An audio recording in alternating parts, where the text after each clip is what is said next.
And just like that, we're back. Views from Section 400. You know who we are. It's Matt, Jack, and Brian back again for another action-packed episode, basically, of NFL Pod.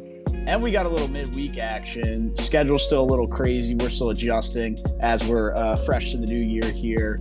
But we got NFL playoff weekend, the opening weekend. We'll cover all the games. I'm sure I'll still find a way to call a game dog shit as I have all year long for the horrible slates that we've had all year. Can't wait to see if that happens. So tune in for that. But yeah, the beginning here, we'll run through our midweek stuff. We know the world of sports has been pretty crazy ever since, we rolled into the new year. So that never took a break. But yeah, we'll roll with some, sports conversation, topics, crazy shit going on. Then we'll roll into the NFL slate, playoff weekend, super wild card weekend, as the new term they use in the NFL, which, hey, I'll take an extra game. I'll take an extra team. Why not? Why not? But let's get right into it. Like I said, schedule's been a little crazy. This is the first part of the show, midweek pod. If you could just watch through, you'll get all the picks for everything if you watch till the end. So definitely, I know it might be a little bit of a longer show, but definitely stay tuned. We're covering a lot of stuff, and we will get into those highly requested, red hot, maybe not myself, NFL picks. But yeah, before we get to that, we have to address the Washington Huskies. Unfortunately, our future bet has come to an end. They floundered, didn't show up to play. Don't really know how to explain it. I guess Michigan just was that good. Brian, I know you were a big part in having a lot of money on the future as well.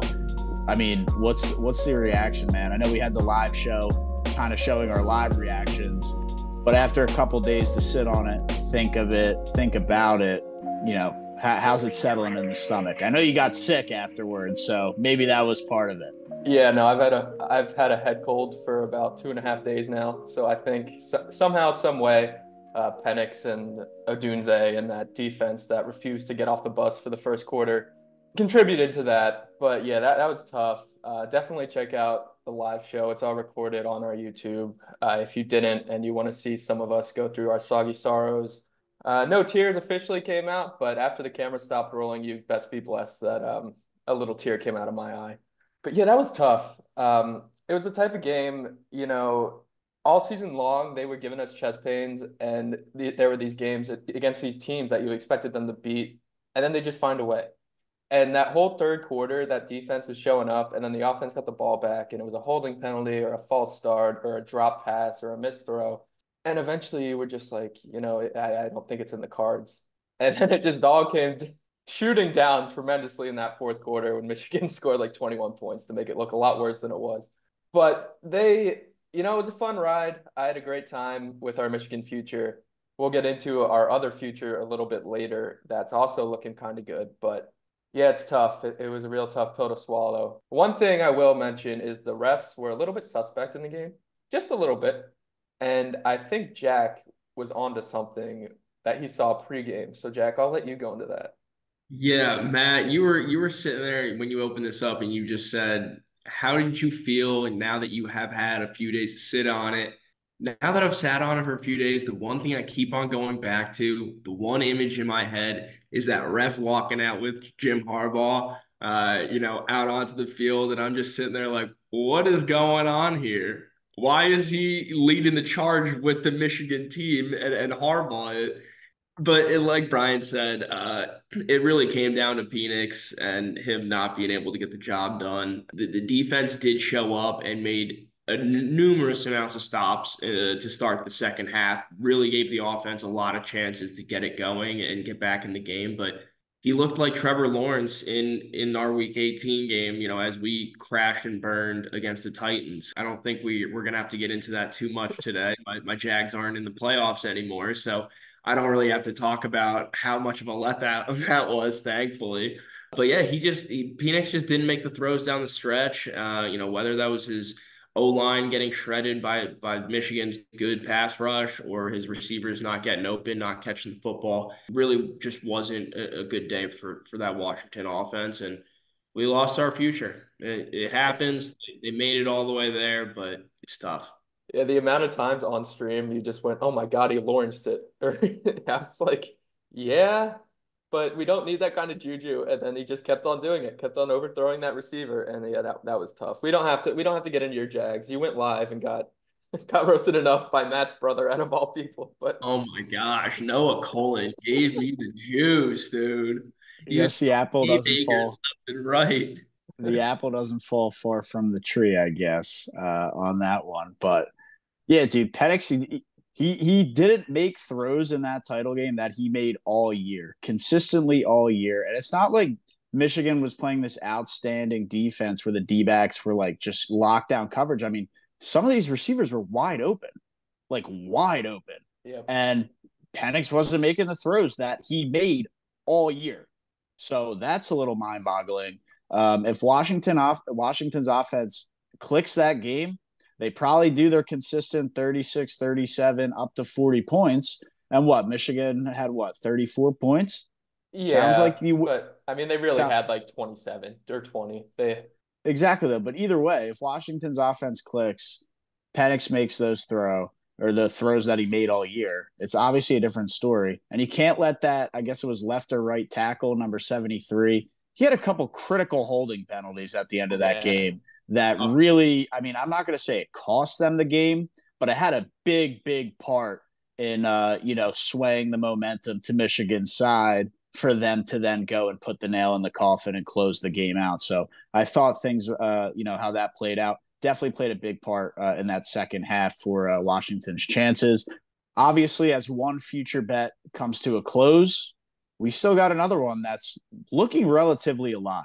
The Oklahoma City Thunder are 25-11 and a half a game out of first place, basically in first place. I mean, they've been teetering there all year long. I think at times of the year they were even in first place. So they're right there. And, we're approaching halfway through the season. I think we see what teams are going to be now. And the Thunder are relatively legit, right? It's not like they had a hot, first 10 games and fell off. They've been relatively consistent through this first half of the season, and they have the pieces on the team to do it, right? Shea Gilgeous-Alexander, MVP candidate, might even win the thing this year. Chet Holmgren blooming into a absolute rising star and all star at that. And a couple other pieces that I want Brian to jump into because I don't want to steal all the Thunder juice. I know he's rocking the Thunder future as well. So, Brian, what have you liked about the Thunder so far this year? Yeah, I mean, you mentioned their consistency, but it's not even just consistency. They're consistently beating teams that are supposed to be at the top of the West. They beat the Nuggets twice in the past 2 weeks, and that's with Jokic playing and Jamal Murray playing, and everyone's playing now because of the NBA's stupid rest. I guess not stupid because people are actually playing, but the rest rules. So yeah, they're beating the Nuggets. They beat the Celtics already. They beat the Clippers. They're beating good teams mainly because of SGA, as you mentioned. Chet's been great. Chet might steal the Rookie of the Year from Victor Wembanyama, as crazy as that is to say. But he has just as many blocks as him, and he's a better offensive player, at least right now. And then they have, Jalen Williams. Josh Giddey is still balling because that whole situation just progressed to nothing. That's about as far as I'll go with that. You guys don't need to hear any more takes on that whole thing. But yeah, guys like Isaiah Joe are getting minutes and producing for them. So they're just a good team. The issue with them is always going to be behind SGA, do they have that second superstar? I kind of wrote about it a couple days ago. Josh Giddey maybe could be that guy. Chet maybe could be that guy. But until they get that second real scoring star, they're going to have trouble in the playoffs unless, Alexander can score 40 a game, which he's capable of. But at the odds we got this future at, I'm loving it. You said obviously they're a half game out of the West, and the team they're behind are the Timberwolves, who have already started to fall off. So, the Thunder are looking great. The Timberwolves are definitely fraudulent energy. But, Jack, what do you got on that, dude? I was just gonna say, the Timberwolves were my team in the preseason. I told you guys about put a nice little future on Anthony Edwards to win the MVP. Not saying he will, not looking like a favorite by any means, but that dude is different. Yeah, I love it. And Edwards is electric. Definitely just, good player and a pretty funny character, man. You guys see the tweets that he was sending out or somebody leaked the screenshots of him with that girl that like I guess he got pregnant and then just like literally like had no care in the world. Like the girl was like concerned and he had like no sympathy, like just like take the pill. Like Yeah, I don't need a kid. that I'll was pay you wild, bro. money and let's roll on. Like, I just thought that was a little bit ridiculous. But I guess when you just say, hey, I'll wire you 100 grand in 10 seconds, shuts people up real quick. Dude, the NBA is just a reality TV show. I swear. It really is. It's unreal. It really is. But I mean, the rest of the Western Conference, right? I mean, Clippers have been pretty solid with James Harden, and they obviously have the other pieces to complement him nicely. Paul George and Kawhi are usually ball dominant players as well as Harden, and they've kind of made it work with them all being ball dominant. I guess more is just like after those three guys, who the hell else do the Clippers have? I mean, Brian, is there other guys that are like just like massively contributing, or is it Yeah, not the so case? it really helped them moving Russ to the bench. He's playing like 20 minutes a game now, and it's helping. Russ is a great player, but obviously you saw him with the Lakers when he was playing extended minutes. It just didn't work. He's not the type of player at this point in his career that he's so ball dominant. He just can't be on the floor, especially when you have those three stars. But in terms of other players stepping up, they have Norman Powell, who's Game of Zone's legend, just that guy that's in the background of every Good role episode. player. Good role player. Great role player. And then Terrence Mann. Somehow I think Terrence Mann shooting like 85% since the calendar flipped to 2024. And that may only be like 3 or 4 games, but hey, when you have James Harden just kicking it to you for a corner three and you're hitting 85%, that's a pretty good piece to have. And then yeah, they have Zubac, the Serbian, just big guy that's not going to shoot from anywhere outside of 7 feet, but he'll get rebounds and he might miss a layup, but then he'll get his own board and make the layup. So that's about the Clippers for you. Yeah, Zubac's classic 8 points and 10 rebounds stat line pretty much consistently every night. But hey, I guess that's all they need out of their big man when you have, those other ball dominant superstars that we talked about. And with Russ, I mean, he's just seems like such a great role for him to be like that leader of the second unit almost. Mm. And just, control. I mean, that is an awesome piece and an awesome role for him and it's nice to see him kind of like take the back seat, right? Because we know he's kind of a little bit of an ego guy, always with just post game interviews or whatever the case may be. He's always got something to say. But look, it's a good spot for him. He obviously clearly probably wants to win. He's got enough money to where it doesn't matter anymore. So I think that's a great spot for him to kind of be a leader of that second unit. And he's playing mainly against other teams' backups, which is pretty good spot for him to be in, and he can kind of show dominance in that smaller role that he now has. I know we talked or we saw the in-season tournament. Lakers obviously won it and have now fallen off a cliff. They look horrible. I don't know why they were like so good in the in-season tournament. I think that shows that no one really cared or the Lakers tried. I don't know what it was, but the Lakers have kind of fallen off a cliff. I mean, they're borderline going to be out of the playoffs. I mean, what? They're a play-in team right now. I know Yeah, they extended it, so they're the 9 seed right now. So yeah, playing.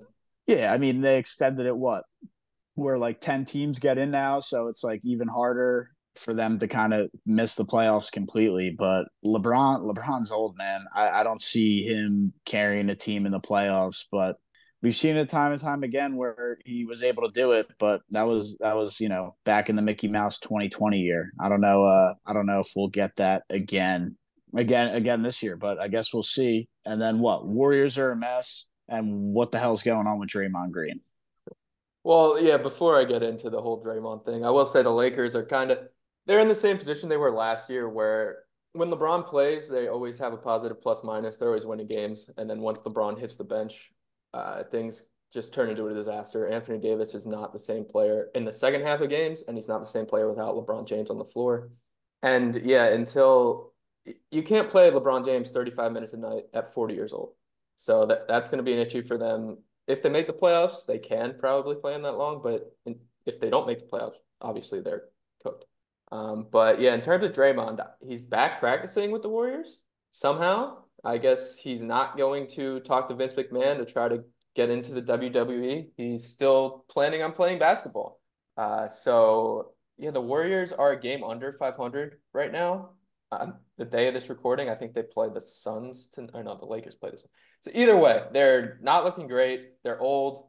Their young guys aren't very good. Obviously, they traded Jordan Poole, but he's not very good either. So yeah, they're kind of in a weird spot, and I guess Draymond helps them. But with the way he's going, he's probably going to punch another guy in the face or possibly bring out one of John Morant's guns and cause a scene. So yeah, it's not good in Golden State. But yeah, I mean, back to the Lakers, Jack. I know you're a huge LeBron guy. Like, what's going on? Yeah, I'm definitely a LeBron fan. No, I've talked about this before with the Lakers. They gave that in-season tournament their all. With the current team they have, they don't have the durability to go win a championship in like the actual playoffs. AD and LeBron, we know them, we love them, but they're not durable by any means. LeBron with the age and AD with the injury history, you don't expect them to go out and go win what 3 or 4 series in the actual playoffs. They gave the in-season tournament their everything because they knew that that was their everything. They can still make the playoffs, don't get me wrong, as a play-in team, but I don't think they're going to really want to because I know that LeBron knows he can't go all the way this year.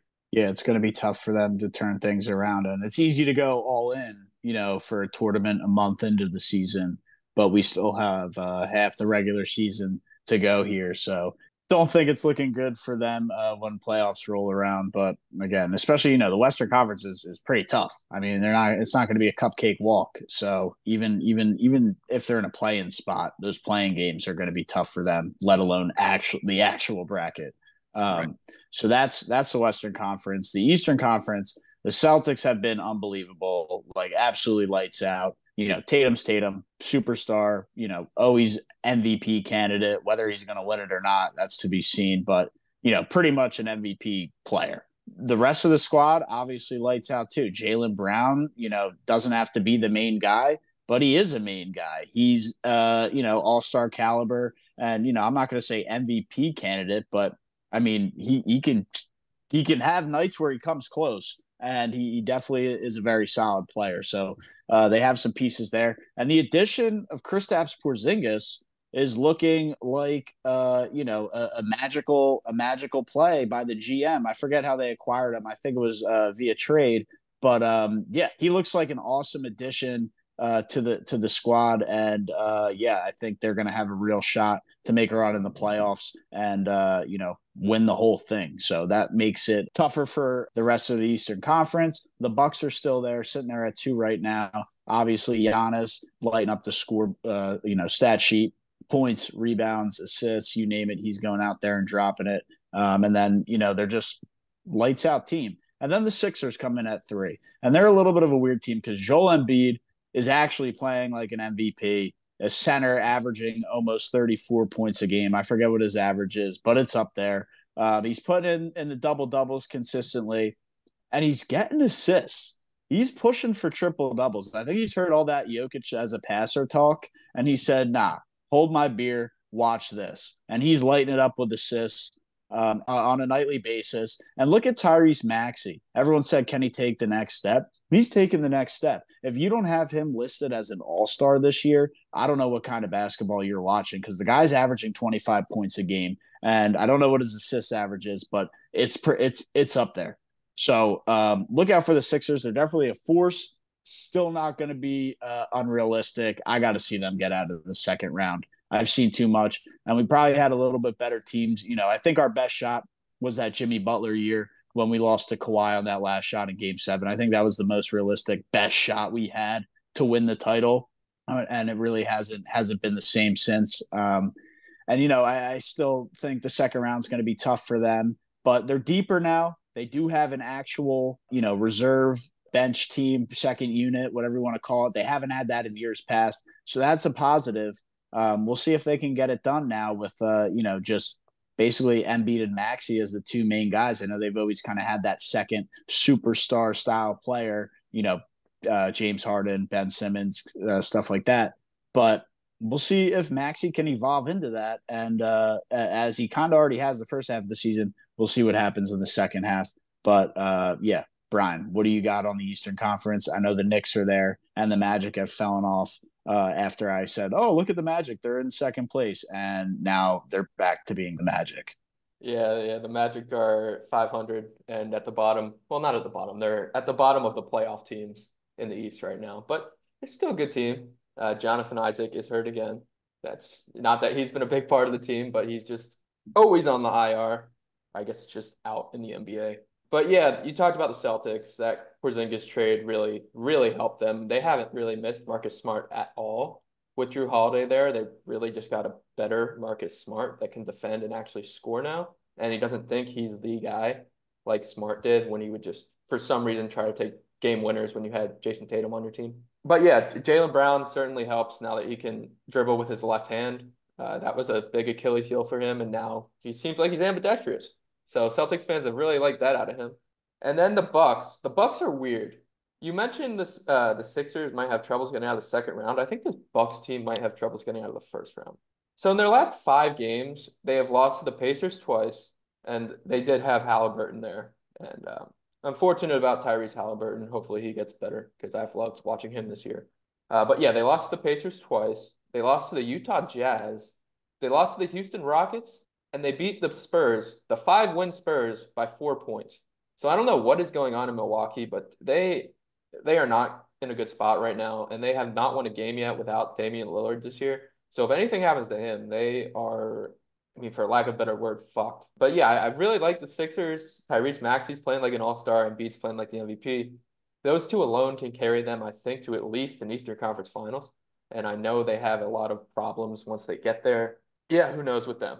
But yeah, that's really all I have here. Jack, I know you kind of talked about the Knicks getting fleeced in that Raptors trade, just like we all did. We all thought they kind of got fleeced, but they've won 5 in a row. So if you've seen anything from them or anything from any of these other teams. As far as teams in the East go, the Celtics are fucking gas, dude. They're about the only team that I've really been paying a lot of attention to just because they seem like a wagon right now. I do want to ask the one question though. Who is Jason Tatum's NFL player comp? Is it Josh Allen? He gets all the way there, can't get the job done. I'd put him a little higher than Josh Allen. Uh, I, I, I think a little lower. Really? I I mean, think, Tatum's been to the finals. Josh Allen hasn't been to the Super Bowl.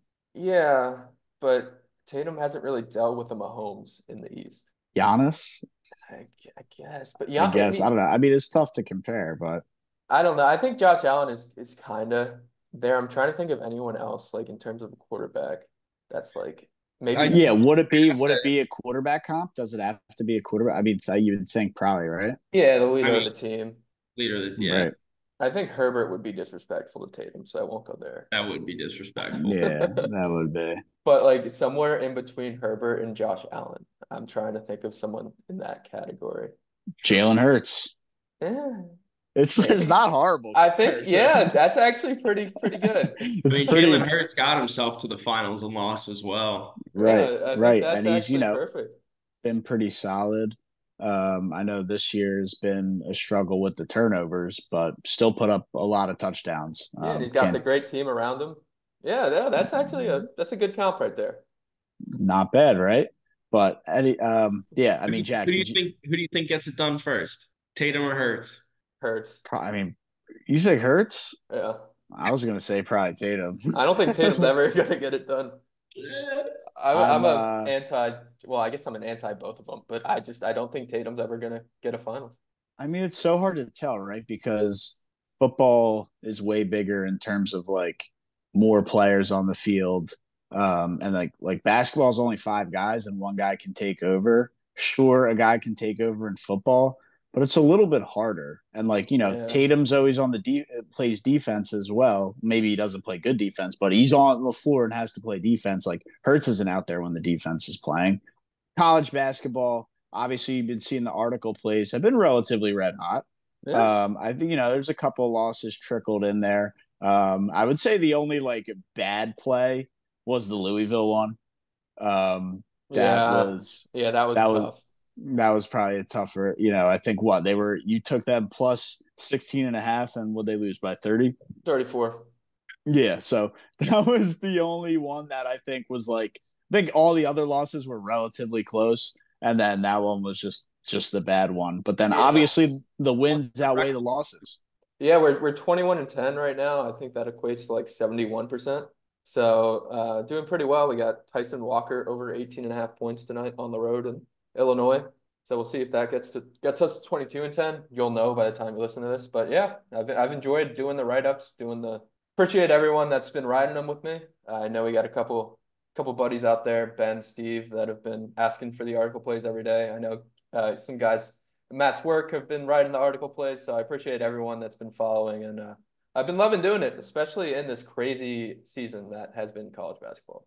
But yeah, the article plays, and then even in the office, I've been handing out some, midday office sweats, like for games that started at like 11 o'clock or noon. And there's only been two, but they both hit 2-0 in the office sweats. One of them was like Sacred Heart -8. They won by 14. And the other one was the other day, I think either yesterday or the day before, was Green Bay -8 over IUPUI, Yeah, that was which a IUPUI is just so bad. But Green Bay started that game out. I mean, I think early on they were down by like 10 points in the first half. So if they didn't have such a bad start, that would have been a 20-point win for them. Still end up by winning like I think 10 or 11. So 2-0 in the office sweats. Obviously, I was only doing that with a couple of my coworkers, but had to throw that out there because the midday office sweats have been red hot. And I wish they had some more midday college basketball so I could do that. But I don't think we get a midday game for a little while here. no, but speaking of midday games, I forgot to mention this in the NBA, and I'll be quick because I know we got a long show.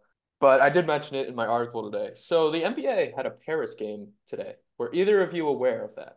The No. only reason I was aware is because somebody on my fantasy basketball team was like injured and they said he wasn't, or like maybe who is the Cavs playing over there? It was the Cavs and the Nets. Yeah, so Darius Garland, there was some kind of update where it was like he's not playing in that game, but he should be good to return. It was like he should be on track to return when the team gets back from Paris. And when I Yeah. saw Paris, I was like, oh, I didn't even know that. I looked it up and I saw they were having a Paris game. But if I didn't get that update from an injured player on my fantasy basketball team, you're right, would have had no idea that was going on. Yeah, so just think of the head of Adam Silver and the schedule makers that have already been faded all year long here. So you see this ratings on Christmas Day, and you got absolutely shit pumped by the NFL in every game. Why in the world would you not schedule this game for a couple days later in like a matinee, late afternoon, Saturday or Sunday in Paris, so the fans can still go, still have a great time, and you get it at like 10 a.m., like a Premier League time slot right before the NFL games start. Every single person that's watching the NFL playoffs would be like, "Oh, yeah, this is a nice appetizer. I'll tune into some Paris NBA, even though I don't care. It's live sports. Maybe I'll throw down the over and try to get an extra bankroll for these NFL games." It makes so much sense, and it's sitting right in front of you. And the NBA continues to shoot themselves in the foot by putting a big game, a Paris game. They do it once a year, and it's on a Thursday afternoon in the middle of a workday in your biggest market. It's just like it makes no sense. So I just had to get a little rant out there because I saw that today and it just made me mad. Yeah. Jack, what do you got on that, dude? Yeah, I don't know what the deal is with scheduling and all that jazz, but I'm with you, Brian. I mean, that sounds like a nice little treat to have before kickoff on Sunday. Be And, great. as long as I'm not running to the store for booze and wings, I'd definitely sit down and watch that game, bet the over. Yeah, yeah, I think you said it perfectly, dude. Nice little appetizer for NFL playoffs. Butchered it there. Again, you have to also understand they probably have to work around the rest of the NBA schedule. There's usually a lot of like Saturday games. I don't know. They They've been like and scheduling like teams to play back to back at the same location. It's yeah, but you got the to think schedule's a scene. they got to come all the way back from France, get readjusted to the time zone. I don't know. I'm sure that had a part to play in it, but either way, would have been better to see on Saturday. They're pro players making millions, like tens of twenties of thirties of millions of dollars. I think they can handle a little time zone switch up Yeah. for a couple days.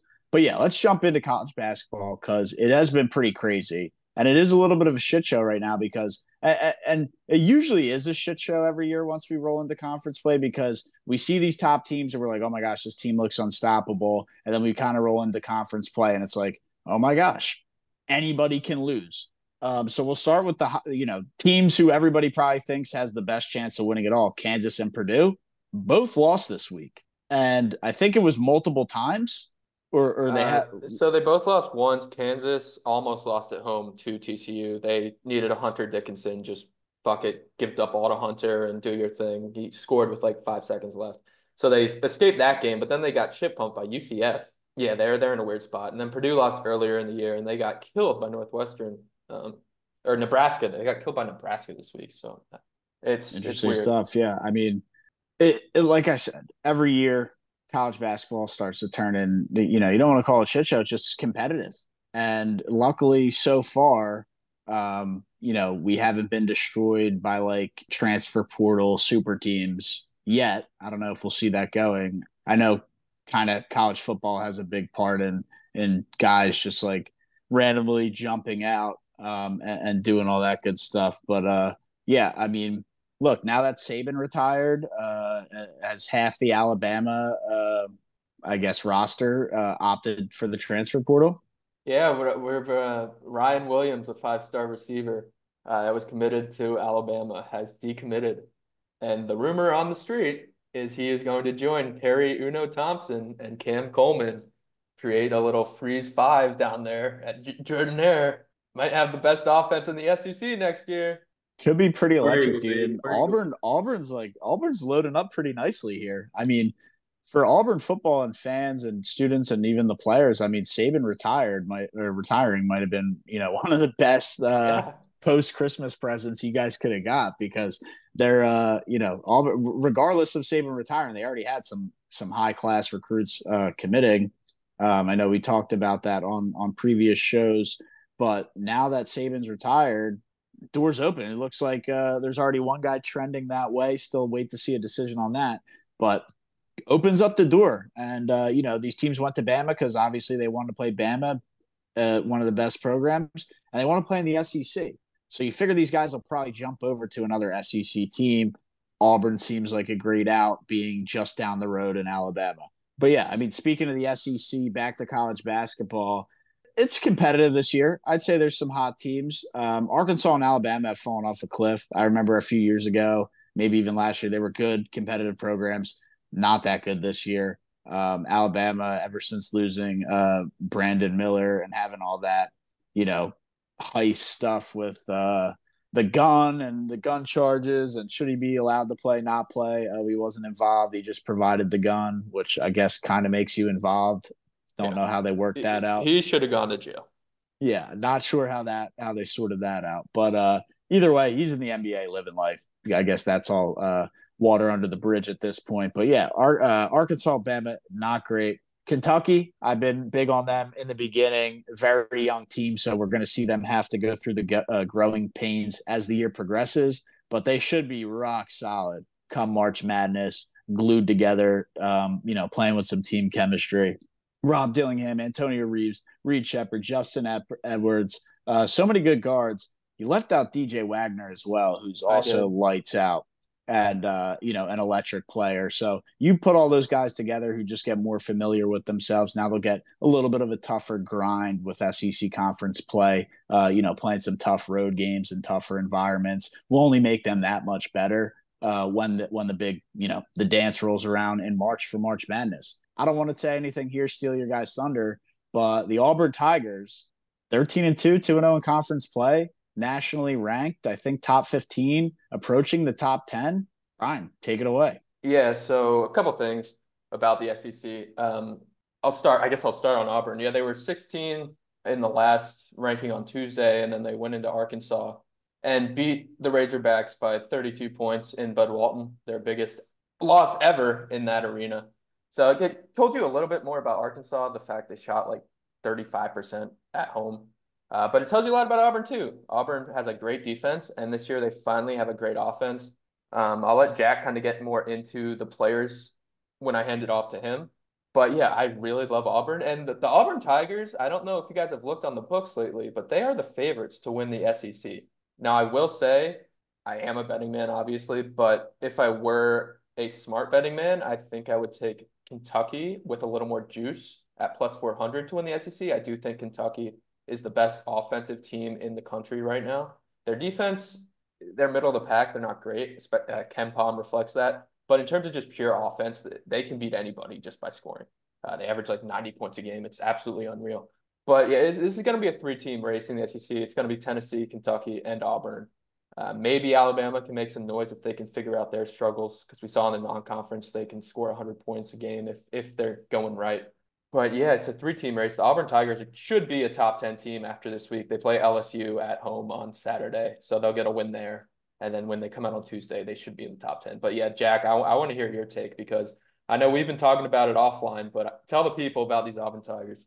Dude, I love it, man. War Eagle. These Auburn Tigers are awesome. There's a couple of vets that have been there for years now that you just have grown to absolutely love. Dylan Cardwell is the very outspoken leader on the team. He is by far the biggest Auburn ambassador of a human being, and he shows up, off the court and on the court. I don't know, as far as league leading, but he gets blocks, he gets rebounds, and he puts down the hammer on some nice dunks that really energize the team. There's also Jalen Williams. He's been on a tear, fifth-year senior. He's been around forever. He's got bounce. He plays great defense. He can hit the long-range shots. It's amazing watching him play. Very active on the boards, putbacks. It's awesome. And then, the last vet that I want to talk about is Katie Johnson. What an absolute spark plug. That kid is out of his mind, probably needs to be on some medication, but we don't want that to happen while he's in an Auburn Tiger uniform, dude. He's crazy. He's hustling all over the floor. If you've ever played pickup against that really short kid who's just way too fast and steals the ball from you every time you try to walk the ball up the court, that's him, dude. It's just he's relentless. That's the best word for him. And the energy is second to none. It really is. So between those veterans in Bruce Pearl's scheme and all the newer young guys like Aiden Holloway, Donaldson, up in the backcourt, dude, they're electric. They can shoot it from anywhere. They feed it inside really well to our guys. And I haven't even touched on Janai Broom, who's debatably our best player. Really hones into that power forward position. Maybe in college basketball, he's a center, but really a power forward, and he can do it all underneath. And I need to see him, keep on working it inside, getting to the free throw line, start hitting a little bit more free throws. I think he's only shooting in the high 50%. So needs to be better hitting those free throws, especially when we get into tournament play. But I'm loving these Auburn Tigers, dude. There's nothing I can complain about right now. Riding them at home, absolute wagon against the spread. They'll make you some money, believe me. Yeah, I love of those guys you mentioned, I think more than half of them come off the bench. Bruce Pearl gets like 45% of his team's points from bench scoring. He plays 9 guys, 10 if Lior decides to get in the game for 5 minutes. Bird. But yeah, I mean, Auburn's deep. They play this tenacious defense that they're able to play because all the guys are playing like 20 minutes a game. So they give you their all for 5 minutes and then they head back to the bench. So yeah, there's a lot to love about Auburn. I know I said I like Kentucky a little bit more with the juice to win the SEC, but Auburn to win it all has some good juice just because they're not going to get tired. They score the basketball, they play defense, and they play a lot of guys, and not a lot of teams can do that. Was that guy you said, Jack, the best player? Was he the guy who was doing the airplane after the monster slam the other night? That was the guy I led with, Dylan Cardwell. I was gonna say I think he might be the best player. Yeah, He's the issue. very vocal. He's a fifth-year senior. He's big. He's strong. He's a man amongst boys when it comes to college basketball at his age and his size. He definitely provides, I would say, the most important plays outside of the big splash threes from Holloway. He provides the most important plays to energize our team. He's huge on and off. The issue with Cardwell, I mentioned some guys, like most of the guys are playing 20 minutes a game. He's playing like 12 just because He gets the blocks, he gets the steals, he gets the dunks, and then he gets 5 fouls in about 15 minutes just because he's Yeah, all over the place. So yeah, I guess that's an issue. But I mean, in terms of energy, like he provides that for you guys, and you're definitely going to want to see him play well in conference play and then down the stretch because that it's young college kids, man. I mean, they thrive off that energy guy, and the crowd thrives off it, and just it rolls into continued success. So I know you said I guess he has a smaller role. I didn't realize it was that small, but we'll still need him to play a big part going forward. But just to wrap up the SEC, we have South Carolina and Ole Miss off to, I guess, hot starts. I don't know what South Carolina's been doing, but Ole Miss is 14-1, and they just beat Florida at home last night, where they were, home underdogs, and they took care of Florida. And Ole Miss is like 14-1 right now, and I think undefeated in conference play. I will say, before conference play, their schedule was horrible. I mean, they were not playing good teams at all.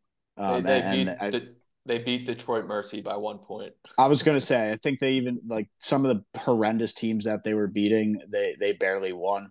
So we might see them, probably will see them fall off. But hey, look, when you have a hot start like that and you're undefeated like that, things start rolling in the right direction for you. So if they stay hot, team will gain some momentum, and we'll see what happens there. Maybe they can be a dark horse as the year rolls on and we roll into March. But yeah, I mean that's kind of it for the SEC. Is South Carolina like same like 14-1 kind of thing, or Yeah, so 13. they're 13-2, but I do like South Carolina a little bit better than Ole Miss.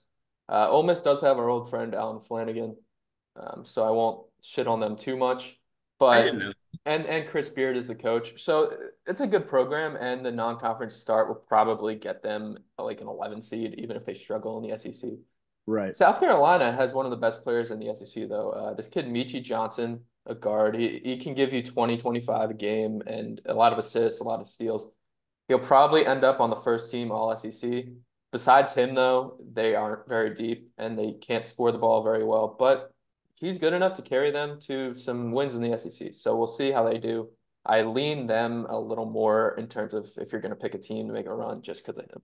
True, but it'll be interesting to see as we roll on here. But let's jump over to the Big East. That's been a little bit of shit show. We thought UConn would run away with it, even Marquette up there with UConn, but both teams have shown the ability to lose games. UConn probably the most complete team, but yeah, Marquette, didn't they like lose at home the other day? Yeah, they've lost two home games. They lost to Seton Hall at home, and then they just lost to Butler at home.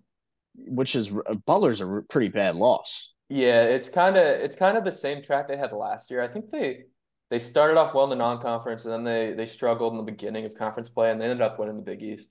So I wouldn't say it's a panic button for them yet, but yeah, Butler's a bad loss. They got blown out too. Especially at home. Like if they lost to Butler at Butler, like okay, whatever, conference road game, whatever, you can usually let those slide, especially early on. But like a home loss to a team that's probably going to finish closer to the bottom of the conference than top of the conference, pretty bad there. So Shaka Smart's got some things to figure out if he wants his team roaring to go for March Madness, which he's a great tournament coach. So Mhm. I don't have any doubts there. I'm sure he'll have them ready to rock and roll. And that brings me over to the Villanova Wildcats. Obviously, got the big family ties to Nova. So, big Nova football fan. No, nobody will ever wants to talk about that because it is Division One AA. But Wait, um, who won that championship before you get into your Nova thing? I know Montana State was playing it was Montana State versus South Dakota State. I want to say during a football Sunday. yeah, I want to say South Dakota State won. I Well, it just was like Aren't searched. that. It was aren't the they New a Year. It wagon was out the New there? Year's weekend. It was the New Year's weekend. Yeah, South Dakota State won. So shout out the Jackrabbits. Yeah, Don't so they always win it? it's Them or usually North Dakota. North Dakota State's been the team to beat. South Dakota State has kind of taken the reins the last couple of years. Montana's usually has been like a team who usually give them a run for the money. Obviously, JMU was always up there too until they got promoted up to the better football, as Brian likes to call it. But yeah, jumping back to Villanova basketball, inconsistent play is what's going to kill them all year. I'm still not a believer in the coach Kyle Neptune. he's no Jay Wright. Obviously, Jay Wright, established himself over the course of 10 plus, 15 plus years. I forget how long he was there, but it was a while. And to just go to this now and still have like competent rosters, like if Jay Wright's the coach right now, they are not this inconsistent. And that's the bottom line. That's the bottom line. They would be a way better team, probably hovering around the top 10, top 15 range, if we're being completely honest. Just the way he's gotten his teams to play. But yeah, Nova's got some things to figure out. They're a weird team. Like they'll lose at home, they'll lose in a Big Five matchup to Penn, but then they'll go on the road and play teams tough. And I think they're a team that on the right night they can probably beat anybody. But the inconsistency is probably going to be their downfall as we roll closer to March. But yeah, Brian, why don't you bring us through the rest of the Big East here before we go into the NFL? Yeah. So just to touch on a few things you said, UConn, I talked about them being one of my three teams I think can win it all. They've struggled a little bit, but I'm still sticking with that take. They're definitely the most complete team in the conference and maybe college basketball. They'll be fine. Villanova is the type of team that can go maybe they might go under 500 in the conference, but then they might turn around and go to the Mecca and win the Big East tournament in March because they're just that talented. And Eric Dixon might be the best player in the conference still. So I just don't know what to make of them. And I don't think I'll know They're what to make of them inconsistent. Inconsistent is the best way to put it. yeah. And with that being said, they can go on a run and win the Big East tournament and then win it all. But if they're the bad version of themselves, they could flame out in the first round. So you never know. I will say before we move on from the Big East, St. John's with Rick Pitino. Look out for them. They just beat Providence, a Providence team without Bryce Hopkins. So Providence is a little rattled without him.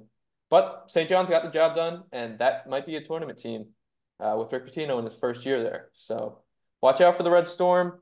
And then before we move on, I don't know if you guys remember a couple years ago, there was this team in New Jersey, 15 seed, ended up making it to the Elite Eight called St. Peter's. They were led by a head coach named Shaheen Holloway, who then took a job at his alma mater, Seton Hall.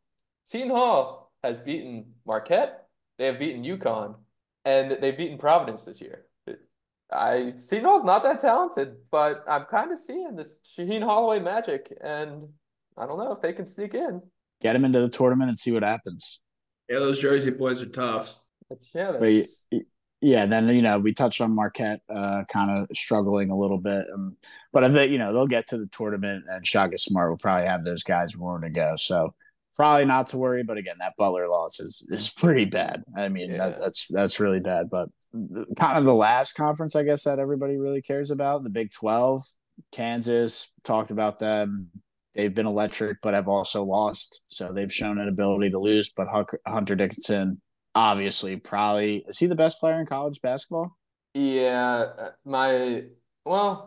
there's three that I've had my eyes on. Hunter Dickinson's obviously the big one. Zach Edey, he's probably going to win the Naismith again, just because he's Zach Edey. I don't like Zach Edey, but people like him. And then Tristan Newton, who I called the LeBron James of college basketball at UConn, is still doing his thing. And there was one more, Terrence Shannon at Illinois, but he has a whole thing going on right now with legal troubles, so he's not going to be close to that best player. But yeah. Yeah. And then you got Houston finally lost. They looked like a team that was unstoppable. But again, those conference road games are extremely difficult. And we saw it there when they went to Iowa State. Had a chance to win that game, and they just kind of stumbled across. They just can't score the basketball, man. Yeah, they play such a weird style where it's kind of like UVA, where they slow it down so much and rely on their defense so much that they don't really have the opportunity to come back if they're not shooting well. And I mean, they have good players, but if they're not shooting well, they're just going to be screwed.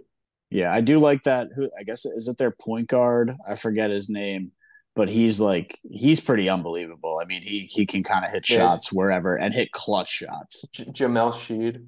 Yeah, I think that's it. I mean, he hit a couple of clutch shots. Obviously, they didn't win the game against Iowa State, but he had a couple where it's like, hey, you need a bucket here. And he's taken like foul line extended jumper where it's like, oh my gosh, you need a bucket. That's not the greatest look, and just drained it. So a couple clutch shots out of him.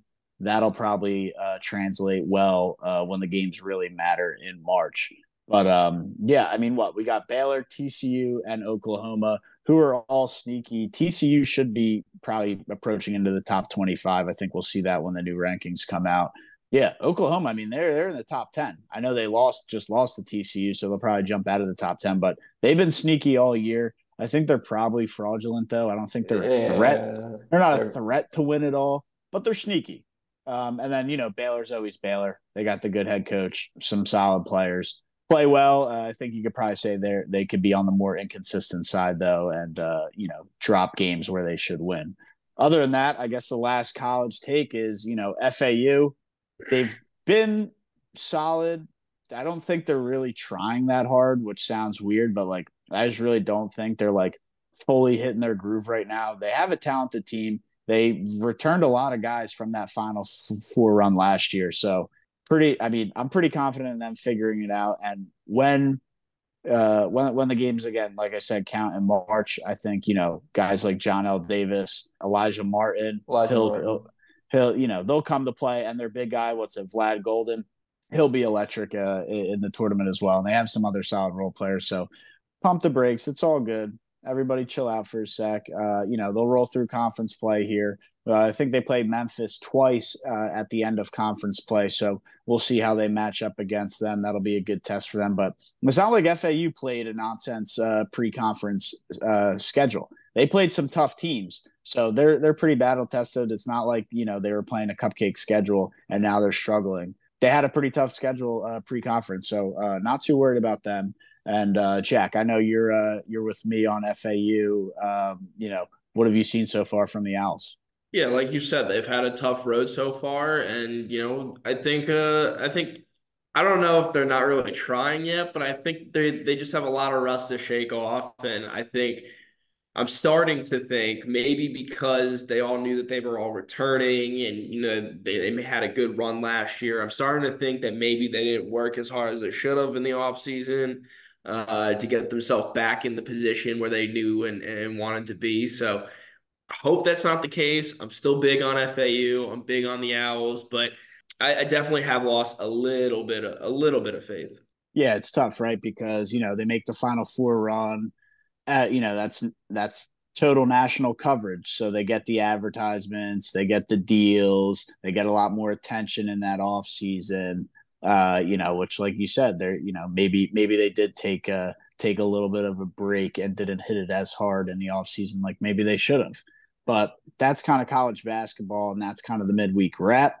And we'll roll into some NFL. All right, so rolling into NFL Super Wild Card Weekend, whatever you want to call it. We got the extra teams in, but still makes for an electric weekend. I'm all about the teams getting in. I know divisional weekend is, everyone really starts feeling that Super Bowl magic a little bit more. But I mean, is Wild Card Weekend your guys' favorite weekend of the year? I mean, everyone always talks about it, and they're like, it's the biggest, especially since it's become Super Wild Card Weekend. They're like, oh my God, it's the biggest football weekend of the year. We have a bunch of good games. And it pisses me off every time I hear it, just because divisional, once you get the one seeds in there and you get the teams that actually deserve to be in the playoffs, not that none of these teams don't deserve to, but like you get the nonsense 7 seeds out there, sometimes the nonsense 6 seeds out there. Such better football. It's the best football of the year, and we get a bunch of games. So I'm personally against this being the best weekend of the year. It's still going to be a fun weekend, and I'm looking forward to these games. But yeah, next weekend is the one I have circled. For sure. I'm with you, Brian. Divisional games are definitely better when you introduce the one C's. It feels like there's a little bit more on the line instead of having them on the sidelines instead of the 7 seeds, But these games are going to be awesome. I mean, every single one of these teams, they're in the playoffs. I mean, you made it, right? This is the promised land that everybody sets out for at the start of the season. And now any of these games are up for grabs. It really comes down to it. Home field advantage is a huge deal here. The fans, the crowds, it's going to be amazing, man. I can't wait to watch all these games. Yeah, it should be a pretty electric weekend nonetheless. But yeah, divisional weekend definitely is It's a lot more juice because, like you said, those one seeds come off the sidelines and are now back in play. But yeah, I mean, let's just jump right into the first game here. Saturday at 4:30. We get that 2-game Saturday slate. 5 seed Browns taking on the Texans in the dome. Like I said, Saturday at 4:30. I'm torn on this one because I love Joe Flacco and what he's been able to do in the short stint he's had so far. And then I'm a huge CJ Stroud guy. So I just don't know how to pick this one. Like, I want to see the Browns win because I want to see Joe Flacco go beat Baltimore in Baltimore next week. But I love CJ Stroud. So it's tough for me to sway one way or the other. Brian, what do you got on this? I mean, I love CJ Stroud too. I just they as good as he looked in that first half last week in that winner go home game. Besides that connection with Nico Collins, the Texans just don't really have anybody. Their second best receiver was their fullback. I don't know exactly what the stats say, but he scored a touchdown. He had some big catches. So the Texans just they made the playoffs, so they're a good team. They won the division. But I just think the Browns are so much better. So I'm taking the Browns -2. I think it's a pretty easy, safe bet. And now that I say that, the Texans will probably win by 14 at home. But yeah, I think the Browns have this one in the bag. Jack, you thinking the same thing there? Yeah, we don't take pushes, so my play is going to be Browns -2.5. Brian, if you want to change that, speak now. I'll keep the -2. All right, but yeah, I'm riding with the Browns in this one. I don't want to overthink it. I'm gonna go with the quarterback here. I'm gonna go with the experienced quarterback, even though Stroud is the future. I'm going with the experience here. As much as I like Stroud, I can't get behind him against this Browns defense. They're an elite unit. I think Joe Flacco knows all he needs to do in this game is protect the football, let that defense go to work. Trust in the running game, and I think they're going to be A-OK. Stefanski knows what he's doing, and I think the Browns get this one done. I also think that, the reps might be in the Browns' pocket in this one. I don't usually consider this in my bets, but I think they might be for the exact reason you said of they want to see the Browns take on the Ravens in these playoffs. So we'll see if that happens. Yeah, it's tough. It's tough for me, like I said, but I think Browns, Joe Flacco. What's he? 38 years old. C.J. Stroud, super young. What's he? 22 or I think he's like 22 or 23. Your time's coming, bro. Let Joe Flacco have this one. Well, your time will come. Don't worry. But yeah, I think I got to roll with the Browns. -2 points. I think it's it seems like an easy line to take. But you did say, Jack, Joe Flacco's got to protect the ball. And as much as he's been lighting it up with passing yards and touchdowns, he has thrown a lot of picks, like multiple picks per game. So if the Texans can somehow brew something up to where they're forcing turnovers, that'll change the outcome of this game. But I think the Browns defense is obviously, way better than the Texans offense. And, the Browns offense is just as good as the Texans defense, probably a little bit better based on what we've seen from Joe Flacco. So I'll roll with the Browns -2. And I'll also take Joe Flacco over passing yards. I mean, in a dome, like this guy's going to be lighting it up. It's probably going to be pretty high. Wouldn't be surprised if it's like close to 300 or like 273 or 268. I'll take that over all day. He's going to push for 300 yards in this game for sure. And so I'll go Joe Flacco over passing yards, and I'll also take Browns -2. Yeah, so we have our first squad ride on the first game of the slate. Let's go. But Love Jack, it. Jack, What you said, Brian? I love what you said about the Browns defense against Stroud, just because I know it was rainy in MetLife, or I guess I'll call it Jet Life, just to entertain you two. But yeah, in that game against the Jets, Stroud did not look good at all. And like I said, I know it was rainy, but this Browns defense is better than that Jets defense. So if that tells you anything about how this game might play out, kind of scares me if you're back in the I think Stroud didn't have all his receivers for that Jets game, but nonetheless, the Browns defense is elite. Yeah, and I know we're squad riding this game on the Browns, but if you're not with us, if you're feeling the Texans, That's on you, but I will say if they're going to get this done, it's going to be Nico Collins going off. So make sure if you're on the Texans to bet his props.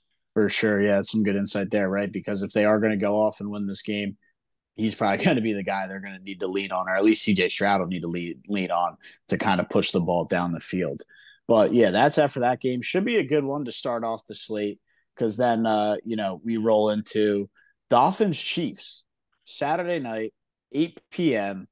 Peacock exclusive for whatever reason they want to go throw that at us. I guess everyone's going to be pre-gaming and no one's going to be able to watch the game because who the hell has Peacock? I know it's become more popular now and they've been promoting it now for a few years. So I'm sure more people have it. And look, it is a playoff game. So people are going to find a way to watch the game, but Dolphins traveling to the Chiefs, supposed to be 2 degrees with wind chills, like -30 or something like that. So Dolphins are not ready for that. Chiefs, I don't want to say anybody's ready for, -30 wind chill, but playing in that stadium or that atmosphere, the home crowd will obviously be on their side. That'll help them power through this one. So I like the Chiefs in this game. I think 4.5 is a lot of points still. I don't know which way to lean on it. But just the experience, the weather. I mean, we've seen the Chiefs be bad though. I mean, the Chiefs have not been good. But maybe you can play Pacheco over rushing yards here just because they'll keep the ball on the ground. I'm sure it'll be windy if the wind chill is that bad. So I'm leaning Pacheco over his 66.5 rushing yards is the way I'm leaning. I like the Chiefs to win the game, but I don't know if they're going to cover the points. So I'll roll the player prop route. Give me Pacheco's over, and we'll jump over to you, Jack. What are you seeing in this frozen tundra of a game? You took the words out of my mouth. I hate when that happens, but my play in this one is going to be Pacheco over 66.5 rushing yards. There's no doubt about in my mind that he hits this number with the weather, with Miami's defense. I really think he clears that. I want to parlay that with the Chiefs money line. I think that this is going to be maybe, in my opinion, the best game of the slate. I know it might be ugly because of the weather and might not be a ton of points that people are looking for, but I just think that this is going to be a really tough game and honestly a really good coaching battle between McDaniel and Andy Reid. And I'm riding with Big Red and the Chiefs in this one. Patrick Mahomes, Travis Kelce, Pacheco, and the experience, man. So give me them on the money line at home and Pacheco over on the rushing. Love it. It just seems like you got to ride with Mahomes and the Chiefs just because of the experience and obviously the defending champs, which should have been the Eagles, but we'll leave that in last year. Brian, what do you got on this game? We're squad riding again. I really like the Checo 66.5. I was gonna do one of my get it a little bit lower and do the 50 rushing yards and then parlay that with the Chiefs just on the money line. And I think that'll get you around an even bet, which is kind of what Jack did too. So we're all thinking alike here. But when I do pick a player prop, I want to pick a winner as well. I guess I gave you Chiefs money line, but just for the future, I'm going to give you a prediction on every game. So I'm taking the Chiefs here. The Dolphins, they had every chance. Josh Allen gave them every chance in the world to win the division last week, and they couldn't get it done. And now they have to travel to 2-degree Kansas City, where they could be playing in 70-degree Miami. It's just a morale killer, and especially with all those guys banged up. It's just Patrick Mahomes at home against the banged up Dolphins team. That's really all you need. That's all you need to hit there. But another squad ride. I love to see it here. Just to clarify, Brian, you and me, we're taking the same thing with Pacheco over and parlay it with the money line. I Brian Pacheco brought it down to 50 yards. Down to 50. Gotcha. Okay. But yeah, either way, we'll ride that, Jack, because we're men and we'll take the over on the line set.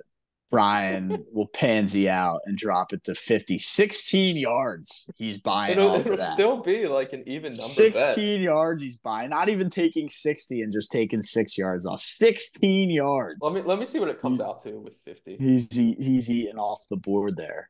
Which yeah. So it makes it even. It makes it -110. Okay. There you go. It's a normal Either bet. way. Okay. Fair enough.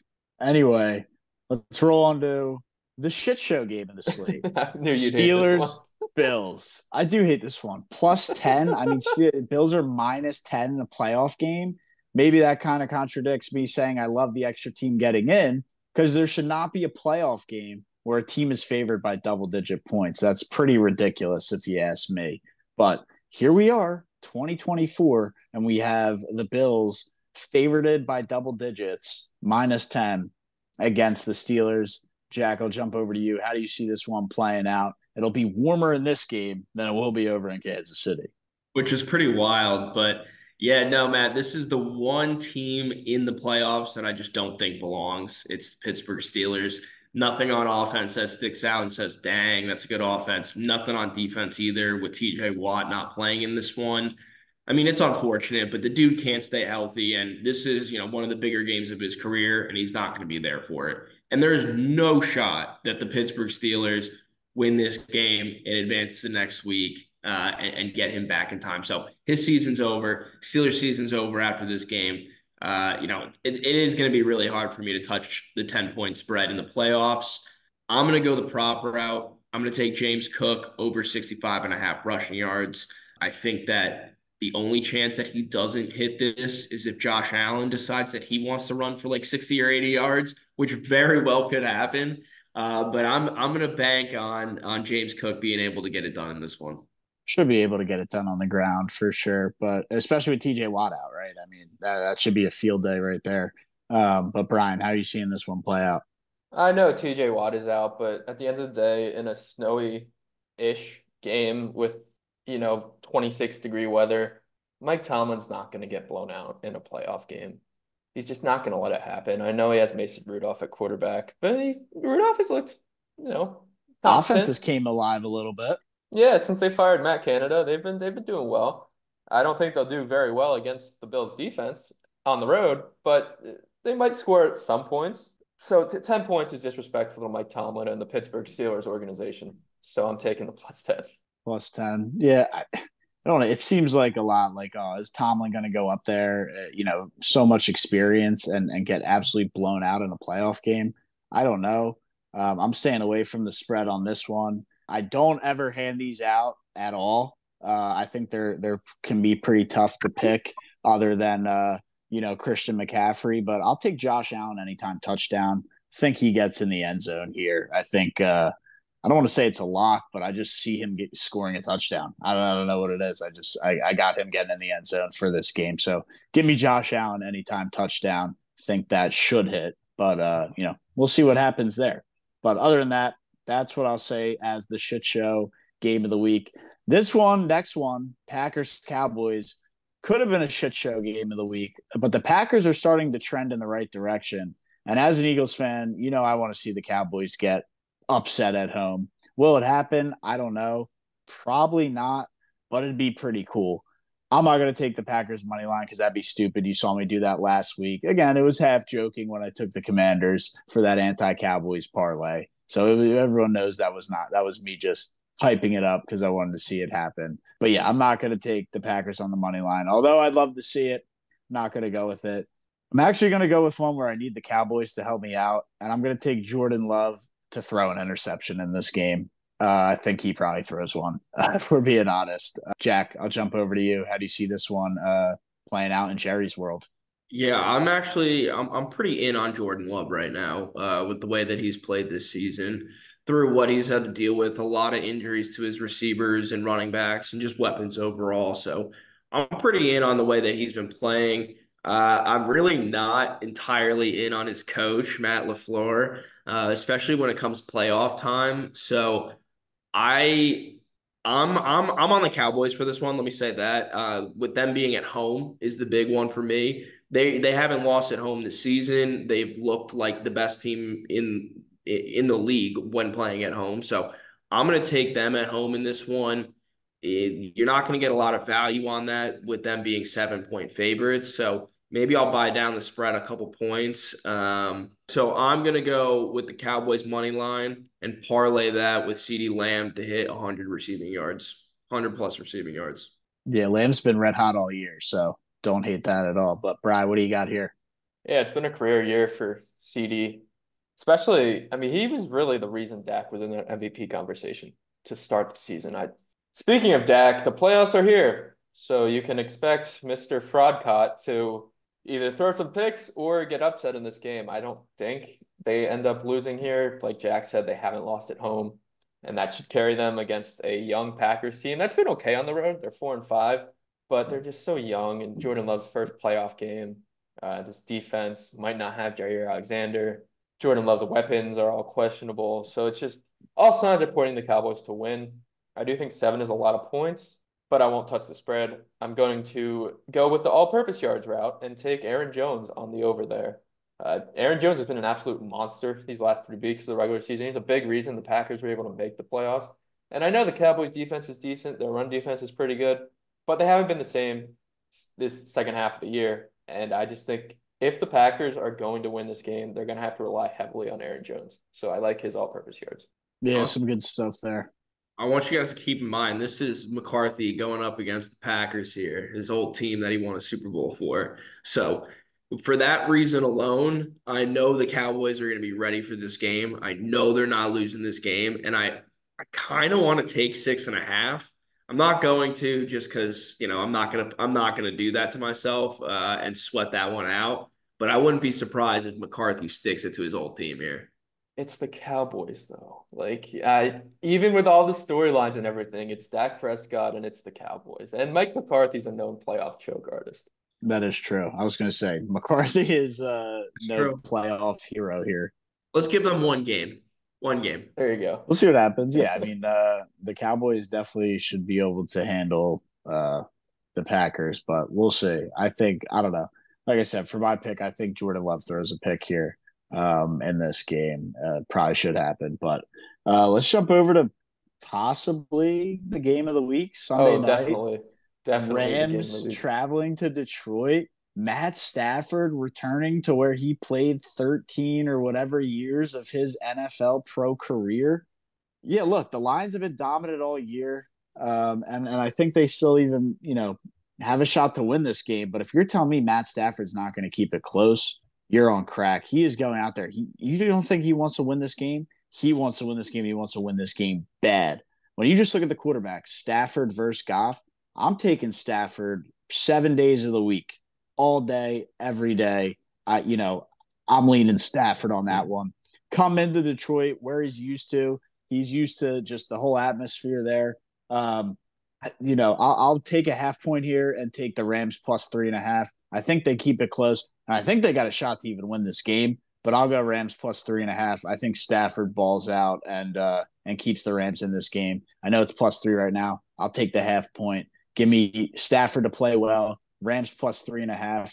And I wouldn't hate to see them knock off the Lions. But, Bri, what do you got here?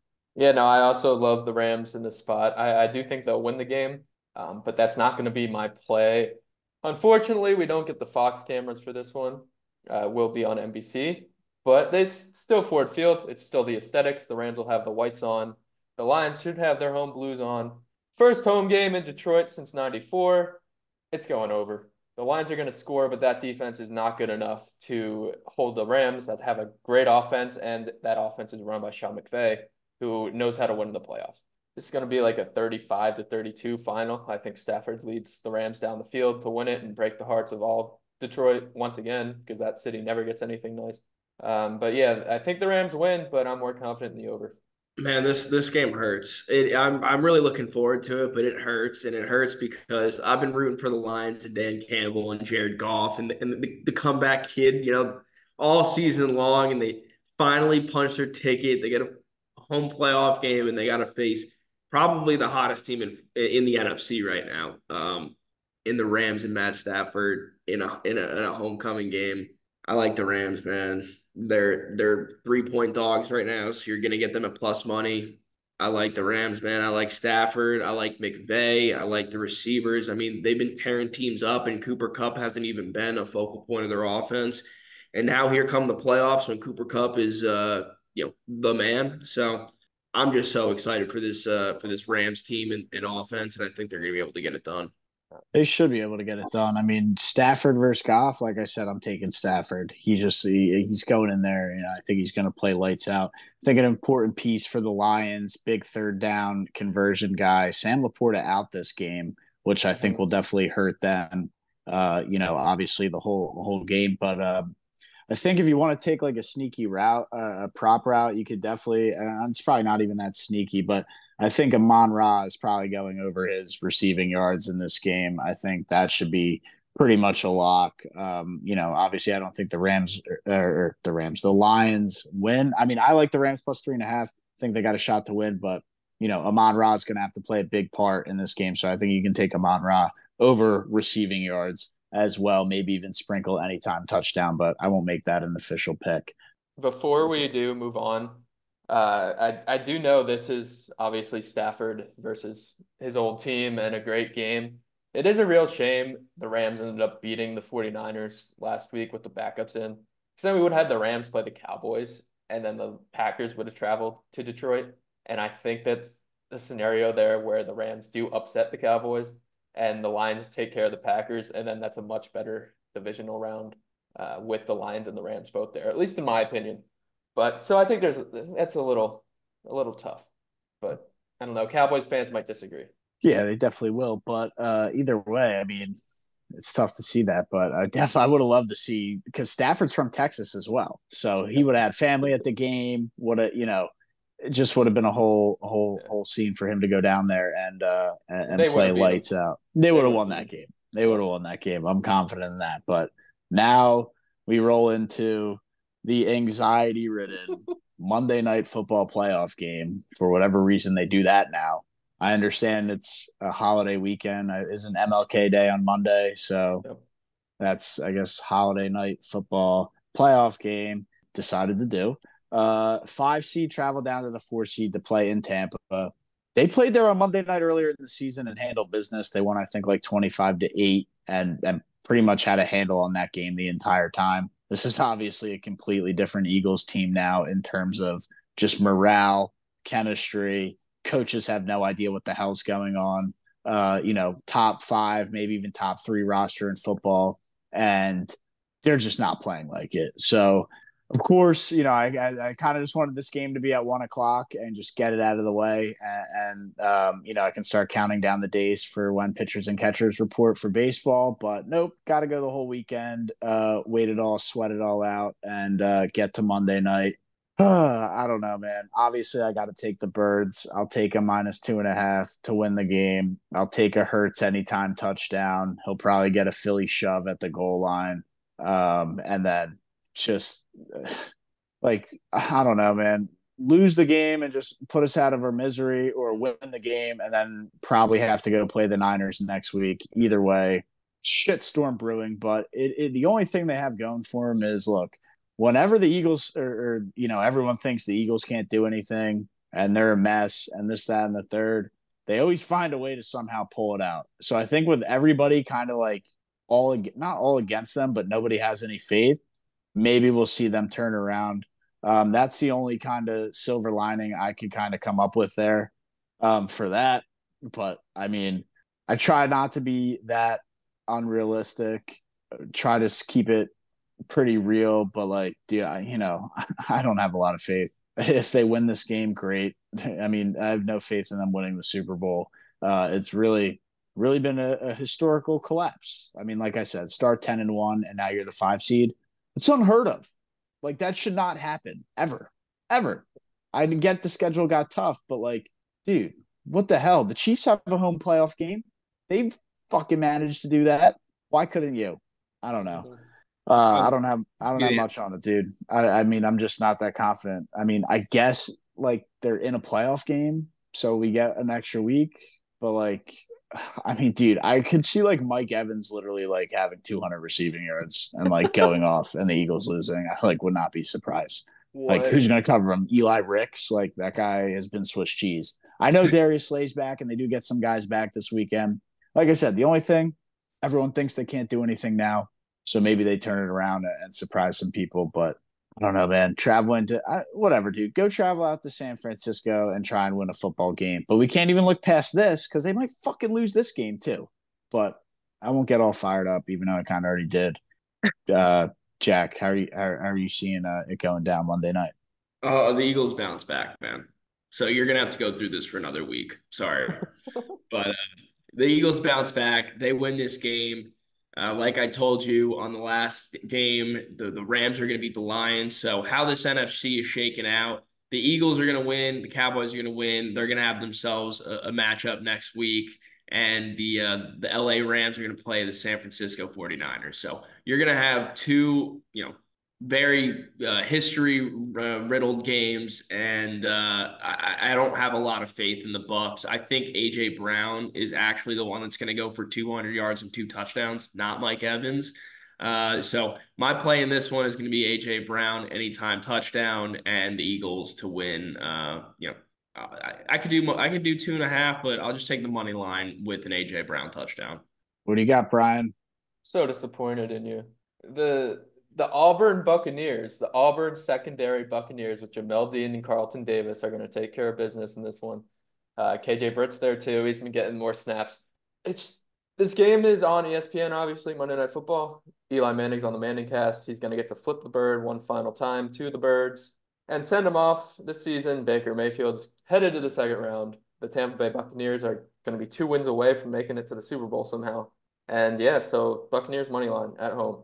I I mean, like, I usually hate your anti-Eagle shit, but like, dude, like they totally could win this game. I mean, I like, think they will. Like, this is my totally brain could. talking, not even my heart. Like, I think the this Bucks. is literally could win this game. The Bucks have like obviously played better down the stretch, and the Eagles have collapsed down the stretch. So you can look at that game where the Eagles won 25-8 in Tampa, but there's a completely different scenario now in the playoffs. The Eagles fans travel well. It will be a lot of green down there, so that'll kind of help in their favor a little bit. I do remember earlier in the season it was getting loud on third down for the Bucks because all the Philly fans in there. Maybe they'll have some crowd control now and they won't let those rowdy fans get in there. But I think you'll still see a pretty good sea of green that might help the Eagles a little bit, but the coaching has to figure it out. I mean, they got to be able to dial up some kind of offensive game plan that doesn't include wide receiver screens to tight ends and have your 110-pound wide receiver be the lead blocker. That would be, play number one that I would address or should have addressed 2 months ago. But either way, hopefully they can get it done. Now, I have to go through the whole weekend to kind of see how everything plays out and then, get to Monday and just be like, oh my gosh, now I got to sit through this. And it's on a night where I have to go to work the next day. So I have to stay up all the way till midnight to possibly have, put the nail in the coffin and then go to bed and then wake up and go to work. So not looking forward to that. Not looking forward to this game at all. I get it. It's the playoffs. And teams love to be here. Making the playoffs is almost like a, W season in itself for some teams. But the way it's shaping up in the Eagles and the, high aspirations they had all year to have this collapse of, being 10-1 and now you're the 5 seed. It's just so tough to have a read, but hopefully they get it done. And then I know you did say, Jack, they're playing. I guess they would match up against the Cowboys. I thought they'd match up against the Niners, but I guess it is kind of how the games play out and what seeding happens. But either way, I mean, what, dude? The Eagles got to win 3 road games to get to the Super Bowl. Not confident. Not confident in that happening. So that's all I got for that game. That's all we got for the show. No, it's been a long one. Appreciate everybody following along, tuning in.